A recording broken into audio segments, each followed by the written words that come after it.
Hello and welcome to 6 Minute English. I'm Sophie. And I'm Neil. How was your weekend, Neil? Well, not great. I hadn't got anything planned, so I didn't see anyone for 2 days. And to be honest, I felt very lonely. There was a real physical feeling in the pit of my stomach. Oh, poor Neil. You do sound really down in the dumps, and that means unhappy. Well, the subject of today's show is loneliness, and loneliness is sometimes described as a social pain, a pain that tells us that we're isolated or lacking contact with others, which motivates us to seek out companionship. I had no idea that feeling lonely had a biological explanation. How does being sociable help us as a species then, Sophie? It's all about cooperation or working together to get something done. For example, finding food. Well, I suppose I cooperated with the pizza delivery guy for a shared outcome. You paid him and he gave you the pizza? Exactly. But it wasn't a socially enriching experience. That's the bad thing about London. You can feel lonely even surrounded with people. It isn't easy to meet people you really like, so often you might as well just be on your own. Good point. And I have a question about cities and living alone, Neil, because it's on the rise. Which country has the highest proportion of people living on their own? Is it A, the US, B, Japan, or C, Sweden? Oh, well, I'm going to guess B, Japan. OK, we'll see if you got that right later on in the show. So, getting back to loneliness, the idea is that because it makes us feel bad, it motivates us to go out and meet people. Some people are more likely to feel lonely than others because our genes play a role in this tendency. I wonder if I inherited loneliness genes.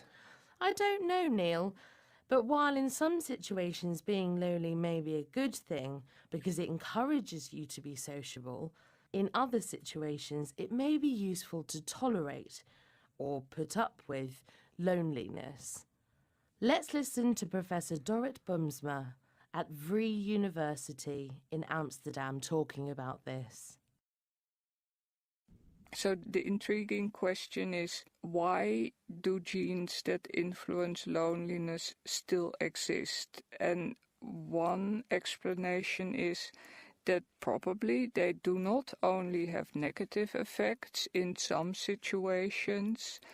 It is an advantage to be able to tolerate high levels of loneliness, and that is why the genes are maintained in the population.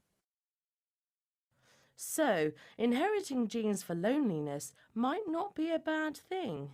Why is that, Neil? Because it means you can tolerate being alone for a long time without feeling bad. Well, that's an intriguing or very interesting idea. But it shows that you probably don't have those genes, Neil, because you did feel bad at the weekend. That's true. And actually, that was despite spending a lot of time on Facebook. And that's a form of social contact. But does all the tweeting, messaging and chatting online that we do make us lonelier because we're getting out less and meeting fewer people? Or do virtual connections stop us from feeling lonely? Those are intriguing questions. Let's listen to Professor Eric Klinenberg, sociologist at New York University and author of a book about living alone. He talks about this. We just don't have great research showing that we are significantly more lonely or isolated today than we were 10 or 20 or 30 years ago, which means that critics who say that Facebook or the internet or whatever device you carry with you is making you lonelier and more miserable, they just don't have that much evidence to back it up. So there isn't enough evidence to back up or support the claim that social media is making us feel lonelier. No, there isn't. Okay, now before I give you the answer to today's quiz question, Neil, Did you know that loneliness is contagious? Oh, you mean you can catch it from someone like a cold? Yes, there are environmental factors involved in loneliness too.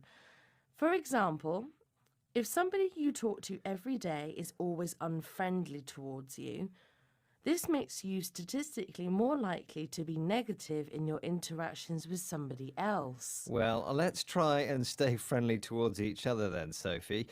You can start by telling me whether I got today's quiz question right. Okay, I asked, which country has the highest proportion of people living on their own? Is it A, the US, B, Japan, or C, Sweden? And I said Japan. This is the wrong answer, I'm afraid. Ugh. It's actually C, Sweden. Nearly half of all Swedish households are single occupancy, or for one person. Living alone in Sweden is arguably the norm because it's so easy.